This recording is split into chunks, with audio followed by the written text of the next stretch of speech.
The Opium Wars were a major turning point in the history of China.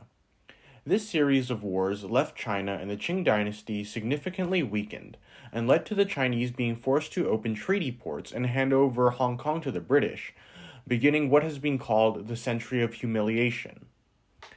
The impacts of this have echoed throughout modern history, and very much so still linger on to this day.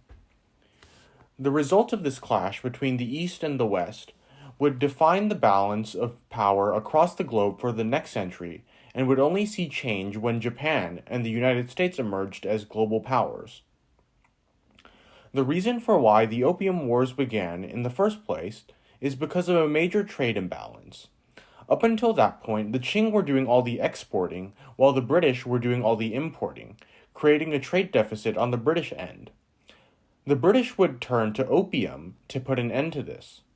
And it worked. But opium would become a problem for the Chinese.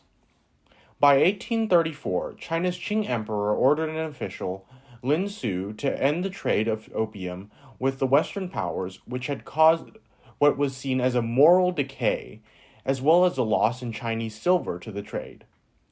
Upon arriving in Canton, Lin ordered the seizure of all opium in Canton, which included those possessed by foreigners. While the British head of trade in China, Charles Elliot, managed to de-escalate a standoff that took place as Chinese forces seized and destroyed opium, he would later recommend to the British government that military action should take place. Soon, a naval skirmish would take place between Chinese and British ships in Kowloon.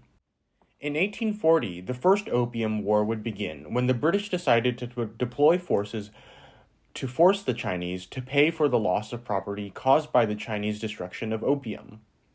The war that would end with the British victory, resulting from the superiority of their ships and guns, would result in the Treaty of Nanking, which would be concluded in 1842 to end the war, and would be the first of a series of unequal treaties forced upon China by a Western power. The Second Opium War would come about during the time of the Taiping Rebellion.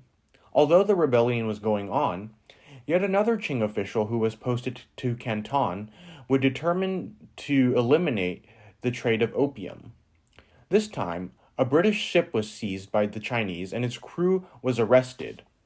As a result, the British colonial governor of Hong Kong called for Sir Michael Seymour's fleet of the Indies and China Station, which would successfully capture the forts of the Pearl River, and the fleet would go on to bombard Canton.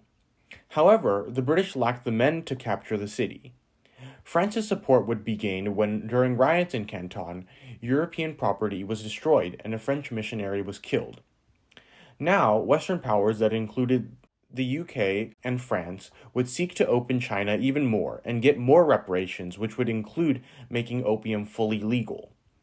This war would end with the signing of yet another treaty, the Treaty of Tientsin, which would force China to pay reparations to the Western powers and to open even more treaty ports to the foreign world. Another conflict would continue, however, and would end with the 1860 Convention of Peking. The impacts of the Opium Wars were obviously a terrible blow to China and the Qing dynasty, and were indeed a terrible humiliation. But the long-term effects of the Opium Wars would linger on and last into the modern day. The humiliation that China faced would result in far greater Western influence and deal a devastating blow to the dynastic system in China, paving the way for rebellions such as the Boxer Rebellion. The blowback caused by the wars would eventually result in the abolition of the monarchy in China and the creation of the Republic of China.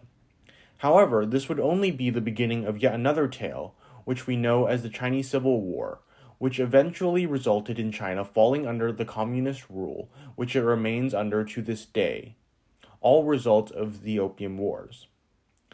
Another perhaps less known product of the Opium Wars involves Hong Kong. Prior to the British taking over Hong Kong, it was a mere trading post, but by the end of the Opium Wars, now under British control, it had become a major hub in the Pacific and one of the great gateways to China. The acquisition of the new territories by way of a 99-year lease would further this growth. This lease could not last forever, however. And eventually, all of Hong Kong would have to be returned to the now People's Republic of China, where it remains today, the topic of great controversy and what many now view as a battleground for democracy.